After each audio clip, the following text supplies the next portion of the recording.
It's time for the best coverage of the top stories in sports. The Sports Wrap with Jason Page starts now. Yes, it does, and great to have you with us on this Friday edition of the show. Lots to talk about over the next 60 minutes, as there is every day. Tino Pattigno will drop by later on, because if it's a Friday, it's a NASCAR Friday, and we're talking about the Food City 500 in Bristol. Night racing this weekend for NASCAR. So we'll get into that. Robert Littal drops by his weekly visit to talk about the top stories of the week. Pat Pickens, author and documentary filmmaker on The Whalers, which premieres this weekend, 28 years after the team left Hartford for North Carolina. We'll talk to him about that documentary. And is there ever a chance the Whalers could return to Hartford? We will ask that question that we always ask. But we start things out in the NFL, and I wanted to bring this up. There were a couple times this week I thought about bringing this topic up, and I wanted to bring in our friend Sam Yarnell, who's hanging out with us for a couple of segments on the show today, to get his thoughts on it. Tis the season for talk, Sam, whether it's the draft and who might go where and who's getting here and all this postulating that's going on, or it's players and coaches and trying to win the offseason headlines. The Jets have been notorious with this for years. Winning the offseason. They're a little quieter this time around, at least the management and coaches are. Although Justin Fields has been talking a little bit this week, and we actually mentioned that. I want to talk about Deshaun Watson, which got me started on this whole thing.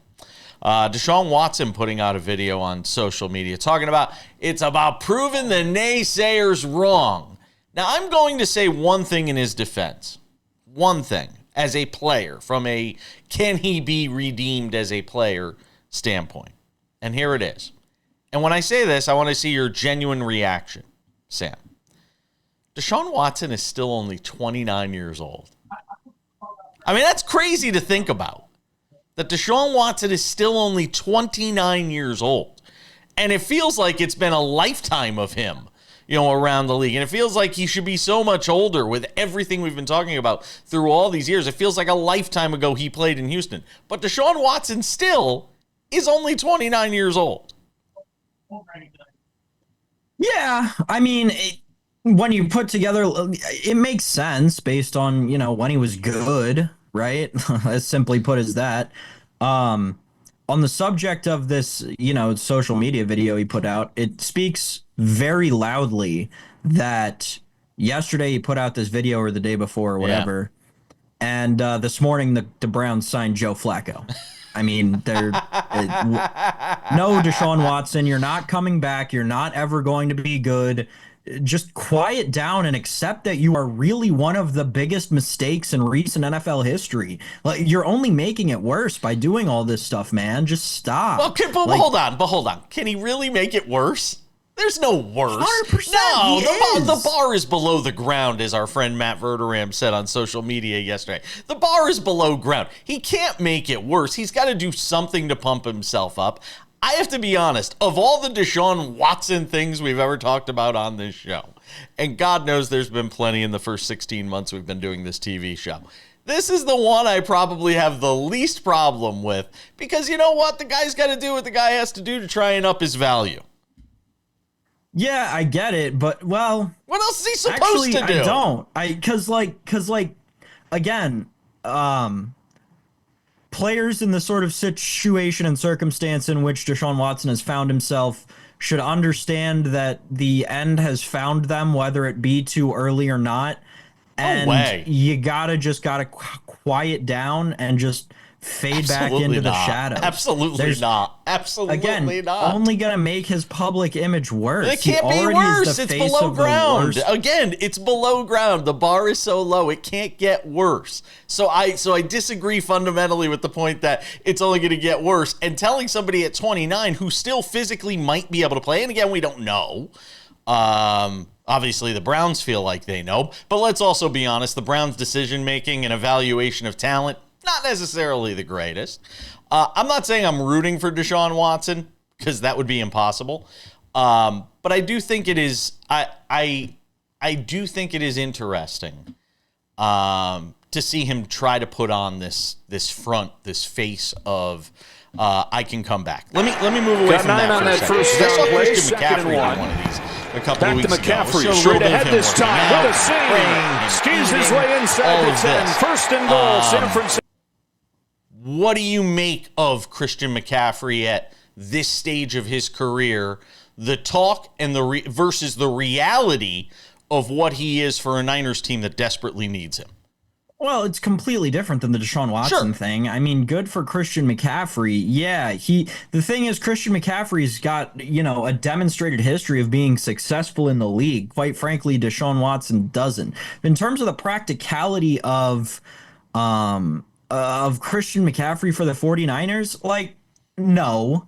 It's not going to work out, especially because he's another year older after missing basically the entire season last year. And oh, by the way, let's not forget, every single seemingly 49ers running back got injured at some point last year. All the way down to when they were running Isaac Guerendo, who out there, and he still got injured after 14 snaps. We need to start looking at the San Francisco 49ers training staff in the same ilk that we look at the Baltimore Ravens training staff. It's very plainly and simply not good. And I'm very thankful that Deebo Samuel, a unique talent in the National Football League, got out of there, because look at the injury history that guy had in San Francisco. Listen, look at Brock Purdy's elbow injury a couple years back. The San Francisco training staff, to me, now has a demonstrated history of failure with their athletes. And quite frankly, Jason, it's what's keeping them from winning a Super Bowl every single year. To Geno Smith and Pete Carroll, they did their talking this week in Las Vegas, right down the street from where we are, talking about unfinished business. I don't know if Vegas is the place for them to finish that business, but hey, knock yourself out. I mean, this was, Jason, the funniest of all of the talking points this week to me. What are we doing here? This, to me, same ilk as the Deshaun Watson thing, right? Geno Smith, Pete Carroll, you're on your last legs in the NFL. You somehow just got guaranteed a bunch more money. Just be quiet, sit down, win 3 games, and wait to get replaced in 2 years. So, ladies and gentlemen, Sam Yarnell's advice for everybody is just shut up. That is Sam Yarnell's advice for everybody is just shut up. Pete Carroll's won a Super Bowl. I mean, 15 years ago. So what? It's more than a lot of people win. Just saying. Sam Yarnell's advice for everybody, by the way, shut up. I'm tired of hearing you kids. We're coming back. Lots more to do.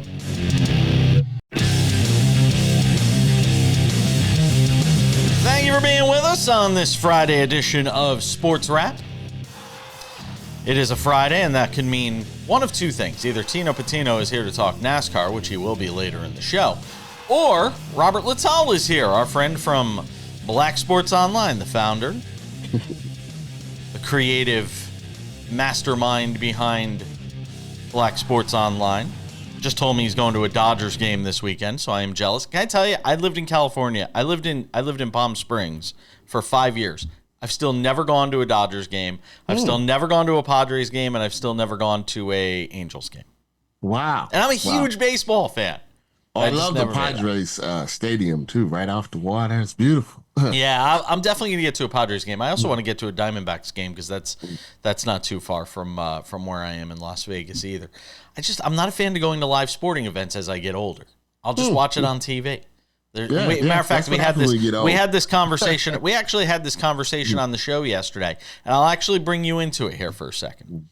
This week on the show, we had a conversation about if you have one sporting event that you have not seen that you want to see before you die, but you can only pick one. What is it? Yeah, I've been to a hockey game before, but I've never been to a Stanley Cup final. And I've been to every other type of championship game that's ever been existed, except a Stanley Cup final, Game 7. I would love to do that before they put me in that dirt. Before they put you to rest. I got it. Okay, all right. That's a good one. I can go with that. So I want to get your thoughts on Stephen A. Smith, the latest Stephen A. Smith story of the week. He was out here at NAB in Las Vegas on Monday. And he said, look, because of what's going on in the country, even though I got a great deal with ESPN and everything I'm doing, he goes, I am open to running for president. Now, is this just him trying to get the adulation and the people wanting to talk to him? Or do you think this is real and that he would actually consider doing this? A little of both. I think he the LeBron thing finally kind of calmed down. So got to stay in the news. If you're Stephen A. Smith, his currency is attention. So you have to say some things that's going to, get the social media streets, talking. But I do think as it gets closer to 2028, if there is an inkling that, that he could possibly, make some noise, it's almost, I always said this about Trump. I never, ever thought Trump thought he was going to win. I thought that he was just doing it because it was getting him a lot of attention. He could sell some products, he could make some money, and he was actually surprised when he actually won. That's the type of situation I feel like Stephen A. Smith is in. Could he win?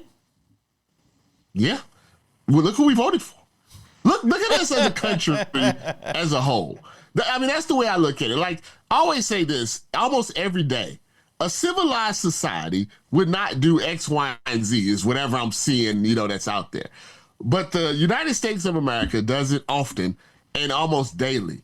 Now, you say, how is this even possible that a normal society can act this way?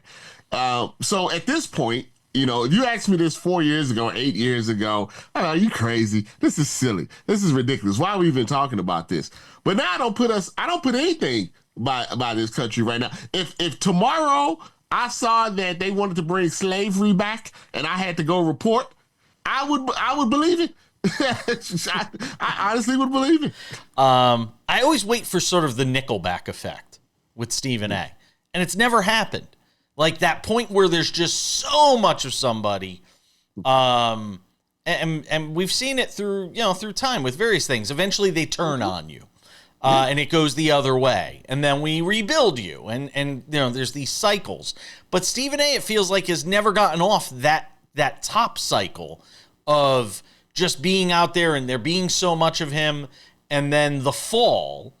So I keep wondering if maybe there just isn't a fall. Maybe he is immune to it. Well, he had one. It was just earlier in when he went to Fox Sports, before, social media. I mean, he was big, in the early part before social media really took. And then he kind of. What do you make of LeBron confronting you? Too big for his britches, and ESPN said, "Go do your own thing." And he had those few years where he was just floating, and he kind of came back, I would say, a bit humbled. Thanks to Skip Bayless, though, and Skip Bayless helped build him, back up. And when Skip decided to leave and he took that ball and ran with it, I think he learned from some of his mistakes. The number one mistake that he learned from is that he needs ESPN. He can do all this other stuff. Mm-hmm. He can do but he has to have that hub of ESPN putting him in our faces and promoting him like he's Hulk Hogan, like he's The Rock. Like he's, Stone Cold Steve Austin. And as long as he has that hub, everything else seems to work around it. So until ESPN is tired of him, I think he's, pretty safe and solid as far as being someone that's going to continue to be in the news. I'll tell you the other thing, though, and why I don't think he ultimately does it is everybody got skeletons. Yeah. Everybody's got something, Robert. Yeah. You and I have been in this industry long enough. If I ran for office, I am sure there are people out there that would come out with some cockamamie thing that I said in an elevator or something I said at a party when I was drunk. Everybody has something. And as much as Stephen A. Smith might want to say that he doesn't, there will be somebody out there that comes out with something. And that doesn't just ruin you politically, it could ruin you professionally. Well, that's why he's trying to turn MAGA. Get the MAGA shield. You can't do that as a Democrat. Right. You wear the wrong color suit as a Democrat and, they go crazy. But as MAGA, there is this sort of weird thing where even though they're criminals and you can kind of see the right in your face, there seems to be a shield around them. And if you listen to Stephen A., day by day, little by little, it goes a little bit more from, the Democratic side, which normally what you would think center left. Yeah. I think he's looking for the shield. That's Robert Littal, Black Sports Online founder, hanging out with us on the show. So push comes to shove, you think he runs? I think maybe he starts. See how it goes. Exploratory committee. Yeah, it can't hurt to start. And if the snowball gets rolling, and keep rolling with it. It'll be interesting to see who's courting him. And that courtship, as I said at the top of this, is every bit as much appealing to him, just being wanted. Just having people come out there. And then at the end is 6 months of being courted. You could say, you know what, I'm good. Yeah. I'll stay where I am. And I got my rub, I got my feel. That's kind of the way I see it playing out. We got more with Robert Littal on the other side. Tyreek Hill in the news for the wrong reasons this week. Want to get his thoughts on that. And the WNBA college basketball women's ratings, we'll talk about it next.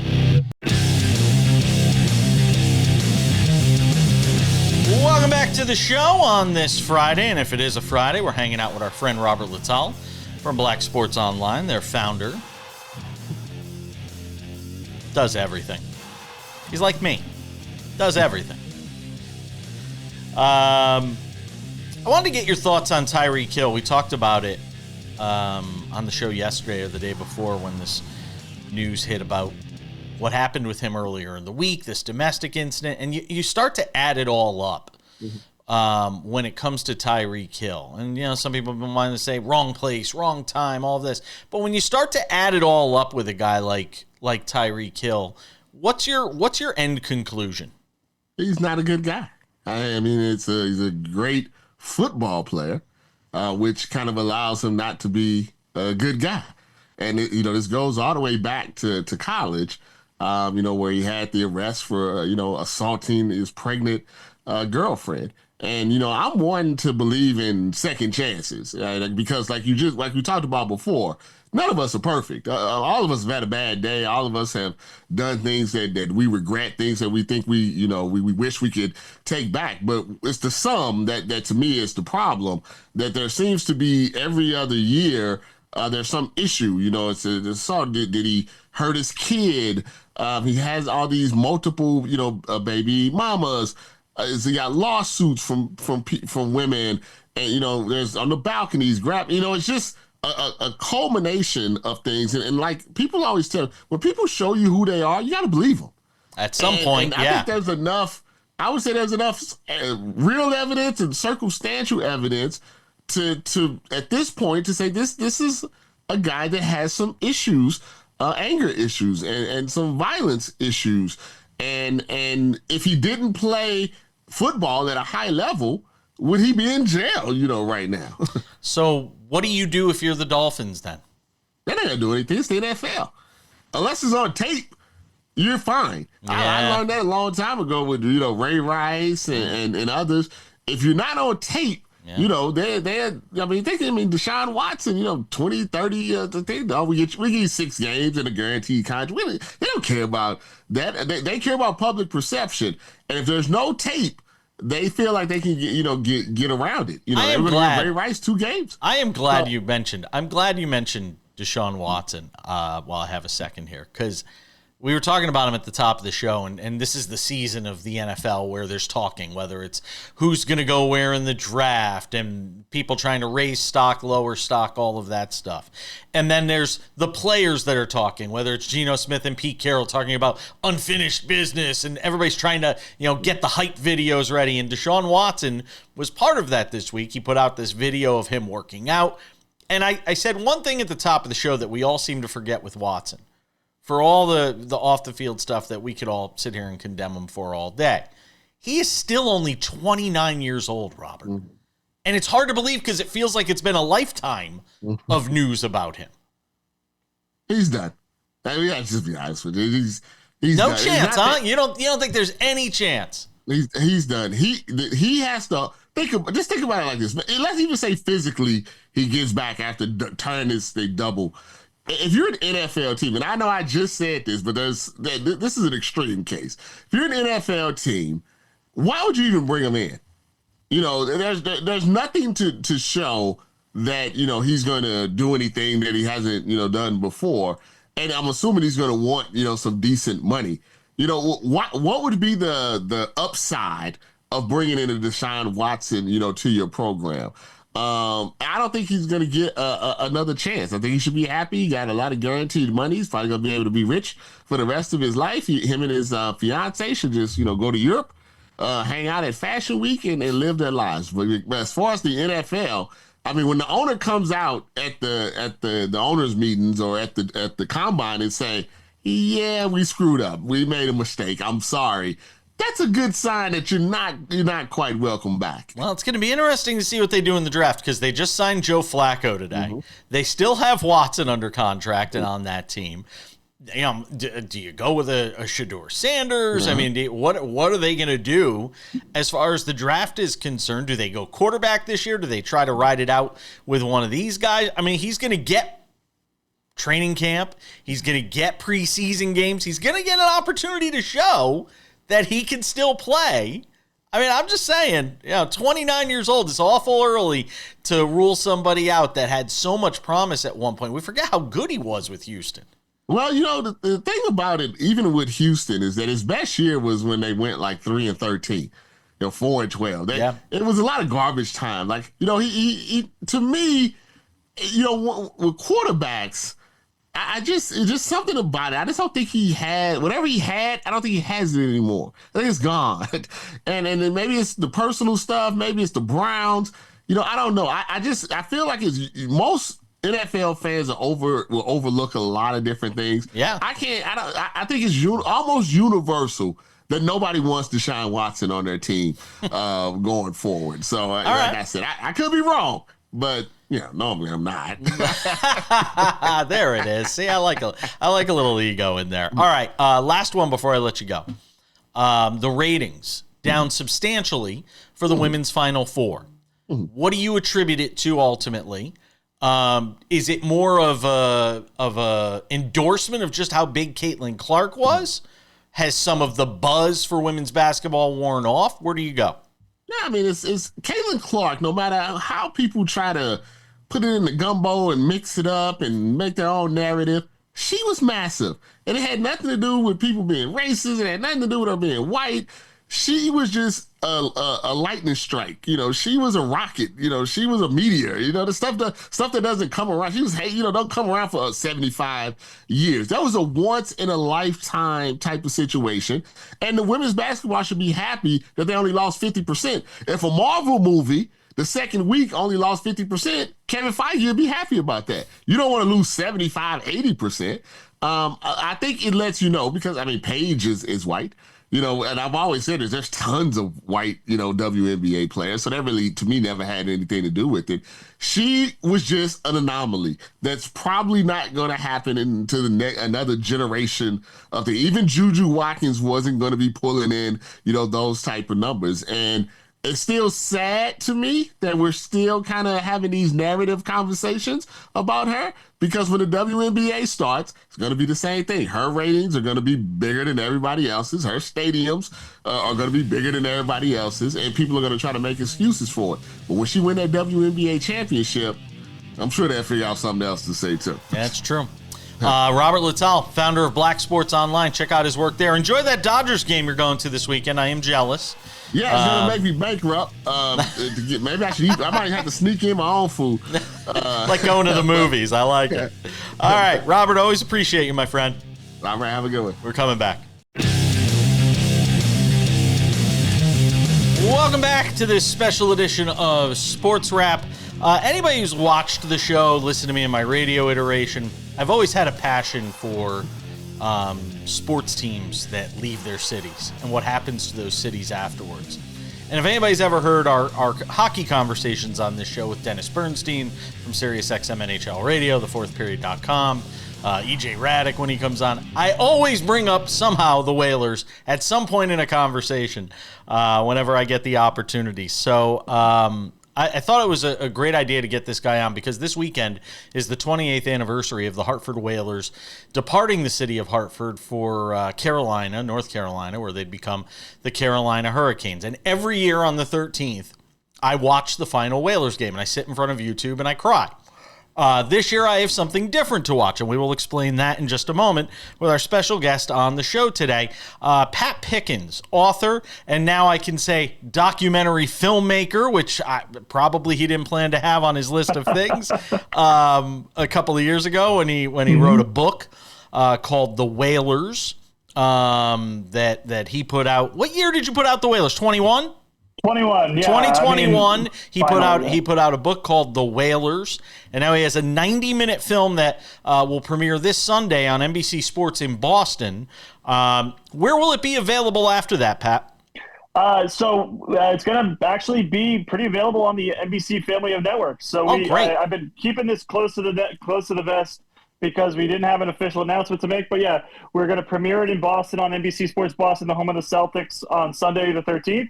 It's going to appear on, if you're in New York, it's going to be on SNY, the home of the Mets, on the 16th.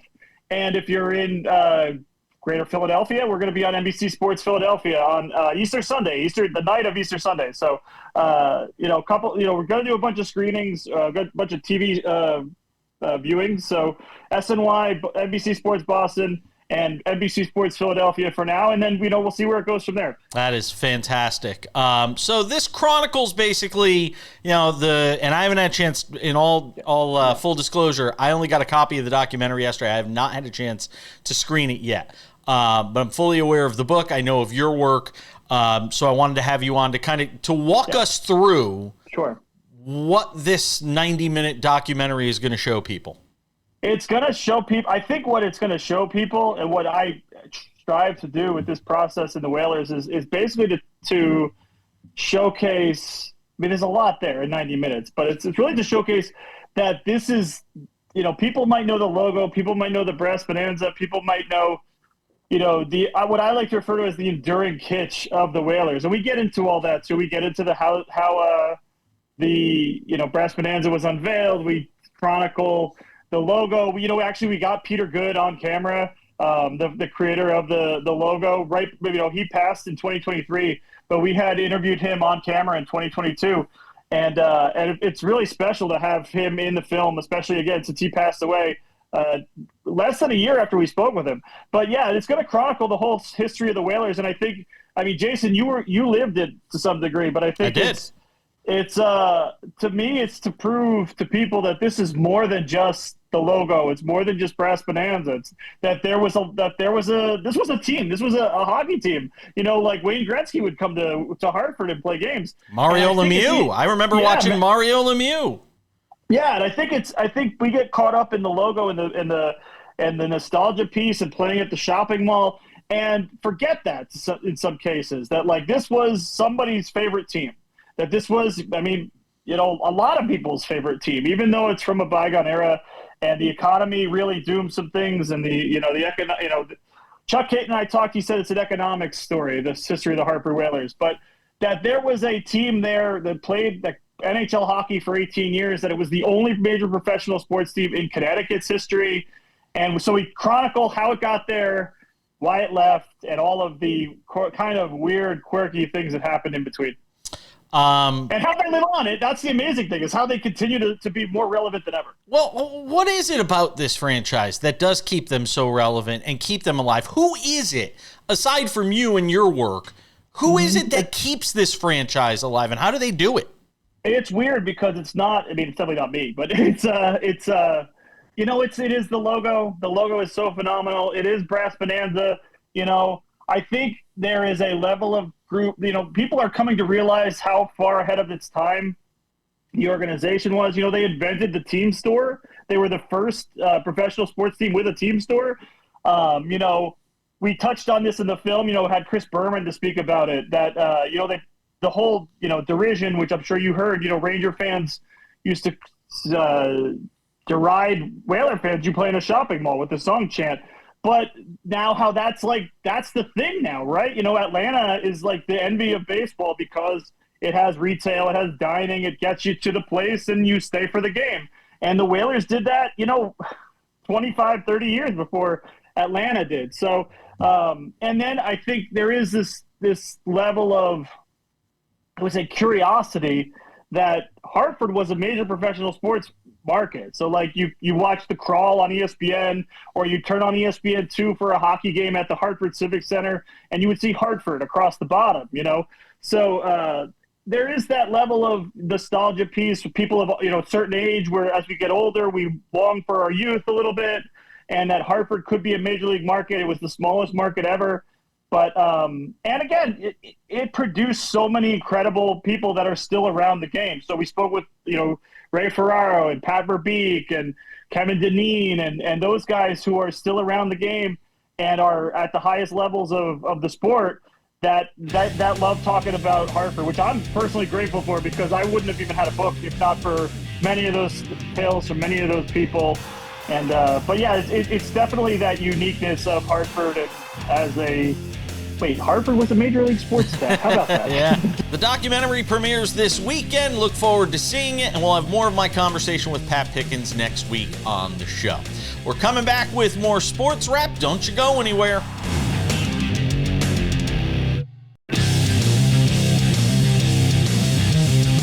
Welcome back to the show. 10 minutes from now, it's odds and ends to wrap things up. Some Masters talk. John Morant's latest celebration. We'll talk about that too. Let's talk some NASCAR. Our friend Tino Pattigno is here. SiriusXM NASCAR Radio. You can catch his betting advice there on the weekends. Our NASCAR insider joining us here on Fridays. All right. Before we get to this weekend's race, Denny Hamlin, back-to-back wins. The caution obviously aiding him in the victory this weekend. Your level of surprise that we've seen him at this stage of his career win a couple of races in a row?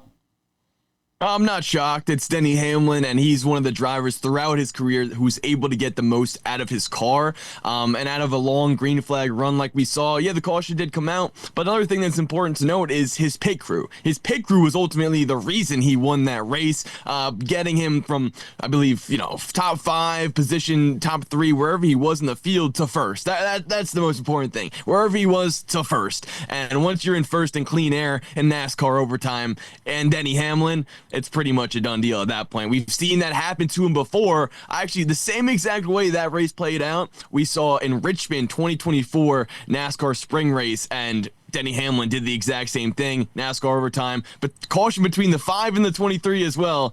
Pit crew does it for him, and he ultimately gets the win. I mean, NASCAR's version of the bye week is coming up after this race in Bristol. Where we are through this stage of the season, what has been the biggest surprise to you? I think in terms of Joe Gibbs Racing winning as many races as they have, and I think in the matter in which they have done that, right? 5 of 8 races they have won now. Denny Hamlin's looking for a 3-peat, and if he does get it, that'd be the second 3-peat, because Christopher Bell already gotten one earlier this season.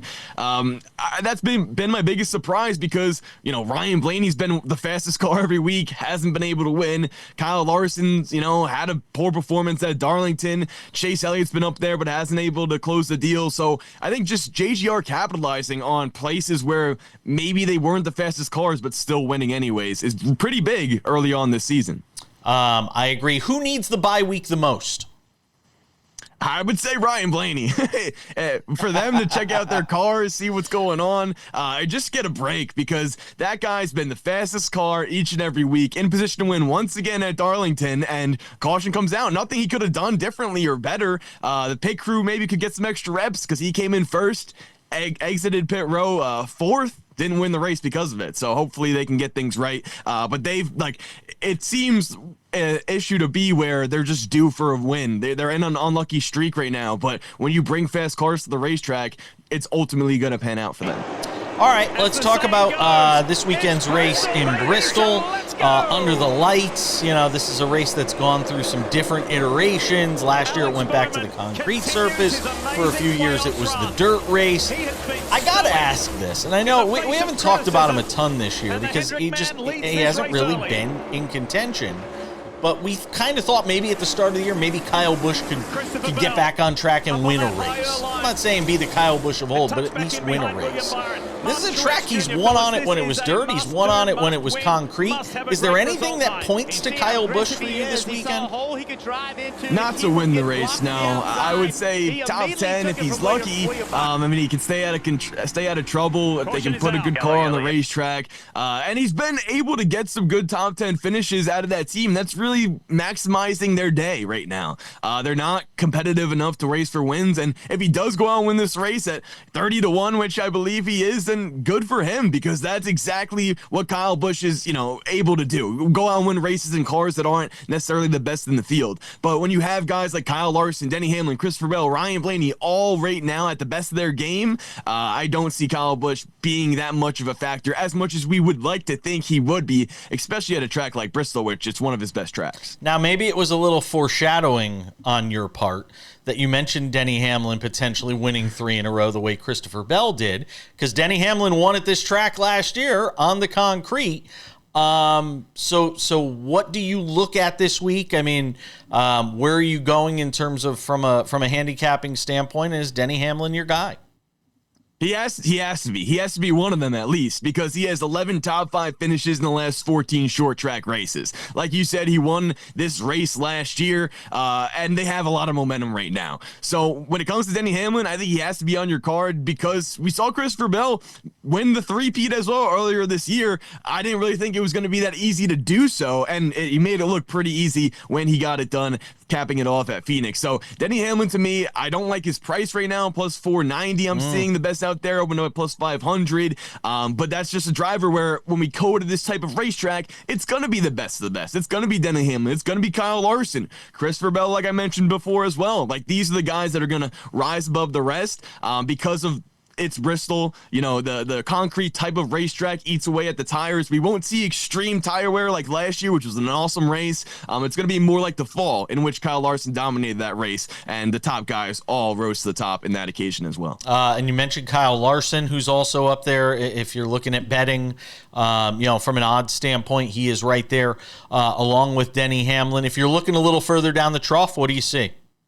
So I love the RFK drivers from that standpoint, which include Chris Buescher at plus 3,200, Ryan Preece, a driver we've been talking about this year because he's been performing really well. If you're not looking at Ryan Preece to win the race at plus 4,400, definitely a top 10 finish. When it comes to short track racing, that is where he excels at. And so Brad Keselowski is the owner of that group, plus 2,800, but I take the first two guys I mentioned over Brad right now. They're just faster than that 6 car currently at this track, and currently during the season. Brad's been running into a couple tracks where he's had some trouble, hasn't gotten off to as hot of a start as his teammates there, but ultimately I like all 3 drivers to finish potentially inside the top 10 in this one. Real quick, any love for Bubba?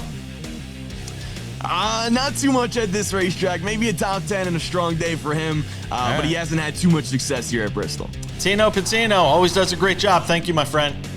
Thank you.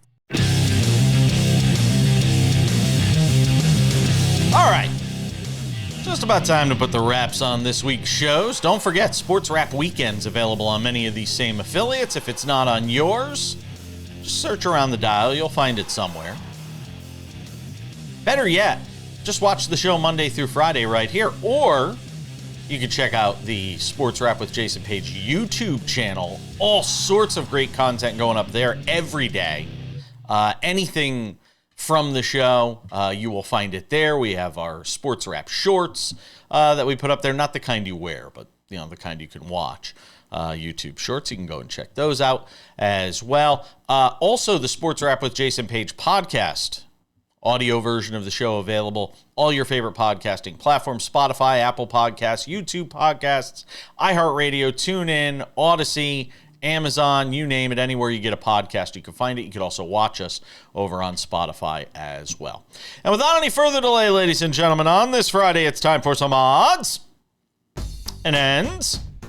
Odds and ends, Sam Yarnell. John Morant's got a new one. And the NBA said, stop pointing finger guns at people. My God. So he said, I'm going to do something even better. I'm going to pull the pin out of a fake grenade and throw it into the crowd and cover my ears like the grenade just exploded. Not for nothing, man. I get it. from the perspective of he's just trying to go after, he's almost trolling the league and Adam Silver at this point. But it's like, dude, just worry about. You talk about players. You say just shut up and know your place and play and all of this stuff. Ja Morant, just play the game, man. You're so good at it, and we'll talk about you. Don't worry. We're gonna pay attention to you for playing the game because you're so good that you gotta sit here and do this stuff. Like, I get it. We want to have fun and all of that. But now it's to a point where Ja Morant, now I'm being the old guy sitting on the front porch barking at the trees. But I don't get it. I just don't. Yeah, so you may not get this either. This may go right over your head, and I'm sorry if it does. But to the young folks out there, because all these memes have been going around, and they're hilarious, of Ja Morant with the GTA, with the Grand Theft Auto video game circle that comes up over him, and it's like, choose your weapon. It's very funny. The internet has really had a field day with this. Listen, I love it. I'm here for it, man. I'm all about, if they tell you to stay in your lane, stay in it as much as it bothers them.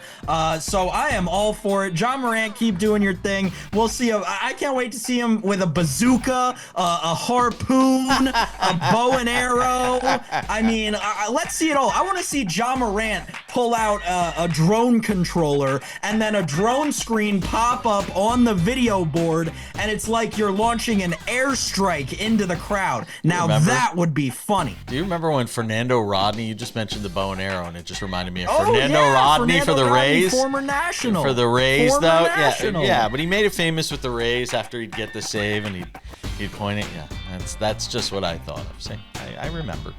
All right, odds and ends. Justin Rose was the leader after the first round of the Masters. Who knows where it is by the time you're watching this. Rory McIlroy would have been near the top of the leaderboard had he not fallen apart from basically the fairway on the 15th hole through the end of his round, where he just kind of self-destructed.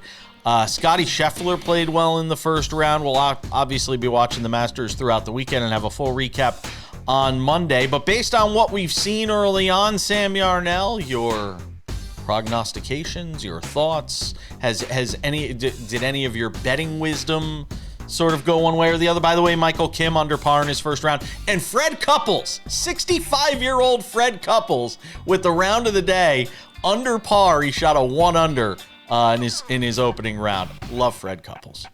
Yeah, Fred, you're welcome on the show anytime. Very cool to see. I think he's the second player in history besides like Gary. It's either Gary or Arnie or someone who shot a round under par at 65 or older. Yes. Incredible stuff. Very cool to see out of Fred Couples yesterday. Listen, the Masters is it's obviously a very unique tournament, right? If you had to ask me right now, obviously I'm going to say Justin Rose is going to win because of how well he's been playing so far. But, the guy who knows golf inside of me knows that Justin Rose isn't going to sustain that for 4 whole days and win it all the way to the end. A top 10 play might not be bad, a top 5 even, if you really want to get down to the nitty gritty. But at the end of the day, Jason, yesterday I watched the entire round. I watched way more golf than I intended to. And my main takeaway is just that this tournament is Scotty Scheffler's to lose. If anyone else wins it, it's because Scotty Scheffler lost it, man. He went out there yesterday and shot 4 under, was right there up in contention for the lead. And the thing is, he just made it look so easy. It looked like he was giving 60% of the effort that the other golfers on the course were. And again, it's an incredibly hard course. You have to be so meticulous about walking things off and measuring things out because you're not allowed any sort of technology besides a range book. And I think Scotty's prowess comes within the mental game, right? He's so good at not making a mistake. He knows exactly what he has to do. That doesn't mean that he's going to hit the hero shot every time. He does a lot of things that golfers like you and me should do more on a golf course, and that's just managing the golf course, managing their game, and he did it so well yesterday. Best advice I ever got when I was taking lessons playing golf is don't hit the hero shot. Just manage the course, take your medicine, try to make your pars. That's some of the best advice that I ever got. Michael Kim 1 under on his opening round. We told you top 10 for him at, I think, plus 600. 700. 700. See? Keep an eye on that. We got to go. Thank you, Pat Pickens. Thank you, Robert Littal. Thank you, Tino Pattigno. Thank you, Sam Yarnell. Thanks to all of you for watching all week. We'll see you back here on Monday or this weekend.